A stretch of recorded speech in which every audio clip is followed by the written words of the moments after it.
démarre sur le tour des 4 ans. Alors l'année de 4 ans, c'est une année vraiment de formation dans toutes les disciplines, mais en concours complet, c'est vraiment très basique.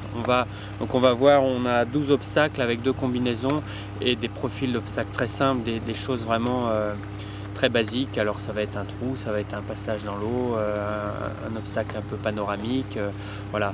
Une haie de Troène, un obstacle de course. C'est un obstacle qui est utilisé sur l'hippodrome pour les courses de steeple et de cross-country.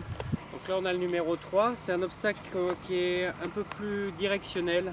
On voit il y a beaucoup moins de front, il fait à peu près 3 mètres de front. C'est pour ça qu'ils ont mis des petites oreilles pour encadrer un peu les jeunes chevaux. Ici on a un mouvement de terrain, on a une petite colline, donc il y aura un petit problème d'équilibre à gérer. On est un tout petit peu dans le dévers, ça peut perturber un peu l'équilibre des jeunes chevaux. Voilà, c'est pas un obstacle très difficile, mais qu'il va falloir prendre en considération tous ces facteurs-là. Alors voilà, ici on a le premier obstacle vraiment technique du parcours, c'est un contrebas. Donc ça fait partie des fondamentaux du cross. Un contrebas, c'est un obstacle de franchise. Le cheval ne doit pas avoir peur de se jeter dans le vide. Je porte un chrono à mon bras et je le déclenche dans la boîte de départ quand on me donne le départ. Et ici, le parcours est jalonné à chaque minute, c'est-à-dire on doit courir ici à 480 mètres par minute. Donc le chef de piste à 480 mètres a planté un panneau pour indiquer au cavalier qu'on doit être à la première minute ici. Ouais.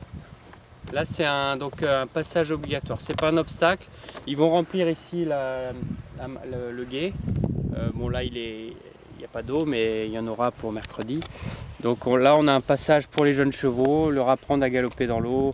Il y aura de l'eau, on voit la partie où il y aura de l'eau, donc on leur apprend ici à galoper simplement dans une grande flaque d'eau. Donc on a juste deux fanions, un rouge et un blanc, qui nous indiquent que c'est un passage obligatoire.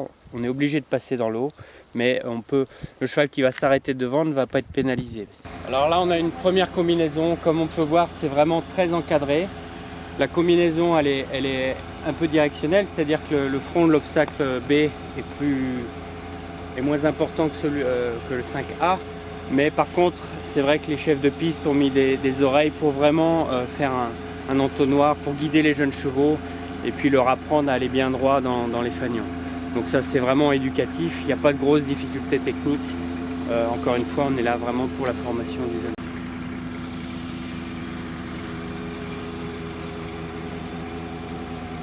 Combinaison qui est un peu courte mais qui arrive en sommet de côte. Alors c'est sûr que les chefs de piste sur des 4 ans qui peuvent se retenir un peu ou qui peuvent en sommet de côte être un peu à chercher leur souffle, ils ont préféré mettre plutôt court pour que les chevaux ne soient pas trop à la peine. Bon là c'est une petite haie sans prétention, avec pas trop de fond, mais enfin il y a une difficulté particulière. Relever ça. Donc voilà, là on arrive sur le Trakehnen. Alors le Trakehnen c'est une barre au-dessus d'un fossé et donc c'est un obstacle qui a été spécialement conçu pour le Trakehner. Et bon là c'est vrai que les gros troncs font que les chevaux ne voient pas beaucoup le trou. Ils découvrent le fossé un peu au dernier moment, mais par contre les chevaux sont focalisés quand même sur le saut. Et donc c'est encore une fois c'est un obstacle certes de franchise, mais qui normalement ne doit pas poser plus de difficultés que ça. Voilà, là on arrive sur le gué. Bon, le gué c'est toujours un des obstacles, l'obstacle majeur du parcours de cross. On voit qu'ici les chevaux vont être un peu perdus parce qu'on voit des fanions tout autour. Il y a toutes les épreuves et c'est vrai que le jeune cheval, il va falloir que le cavalier lui indique où il veut aller. Alors ici nous on a une rentrée en pente douce, qu'on appelle pente douce dans l'eau, et puis courbe à droite pour aller sur le muret suivi à 2 foulées de la combinaison en B. Donc là il va falloir quand même indiquer à nos jeunes chevaux qu'on veut vraiment, déjà ils doivent rentrer dans l'eau, garder leur galop dans l'eau pour pouvoir sauter la sortie et puis bien les conduire sur la sortie parce que ils peuvent être attirés par tous les fanions.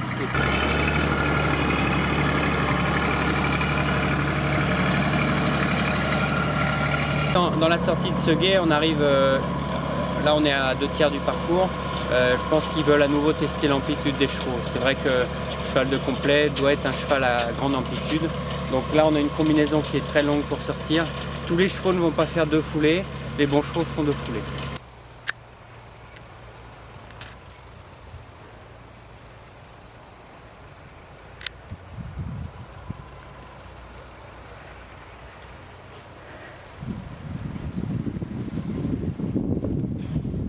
Voilà, ici on a, après le contrebas qu'on a eu en numéro 4, ici on a le contre-haut. Alors, je trouve que c'est toujours plus facile de sauter contrebas, ça demande moins de franchise aux chevaux. Ce qui va être délicat ici, c'est qu'on traverse la piste de course. Alors les chevaux vont pouvoir être un peu flottants par le changement de sol. Et donc à nouveau, il va falloir bien les encadrer. On a un obstacle de volée en fin de tour qui est bien appelé, un peu plus directionnel avec moins de front, mais bien appelé. C'est un obstacle qui se passe vraiment dans la foulée. Il n'y a pas de gros problème d'équilibre à gérer ici. D'autant qu'il est placé un peu en montant et un peu dans la courbe, donc les chevaux normalement doivent se tenir. Bon, a priori pour l'instant, Épatant serait 3e au provisoire. Demain il y aura donc le cross. Il faut être sans faute sur les obstacles, ne pas faire de refus. Et dans un temps imparti qui est de 3 minutes 20. Et après, bon, normalement les 4 ans ne doivent pas être forcément. On ne doit pas leur poser de gros problèmes sur ce cross, en théorie. Après, là où on peut gagner encore peut-être une place ou deux, c'est sur la note de manière. Donc il y aura des juges qui vont être en haut de l'hippodrome et qui vont pouvoir juger la manière, la technique de saut, la galopade, la manière dont le cheval fait son cross. Et donc il y aura une note. Et cette note donnera le résultat. Donc Eric Vigianel qui a pris le départ donc, avec Épatant des Briandes, un mâle Traknen par Stradivari Trakner et Eurydice de Lune Trakner par Iglesias Trakner. Né dans l'Ain chez Suzanne Barthaud, il appartient à Equispace, monté par Eric Vigianel.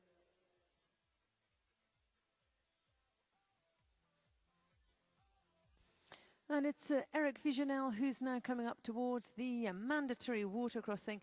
Eric Vigianel riding Épatant des Briandes, Trakehner stallion, son of Stradivari and Eurydice de Lune by Iglesias, all 3 are Trakeners. Suzanne Barthaud, breeder, and Equispace are the owners.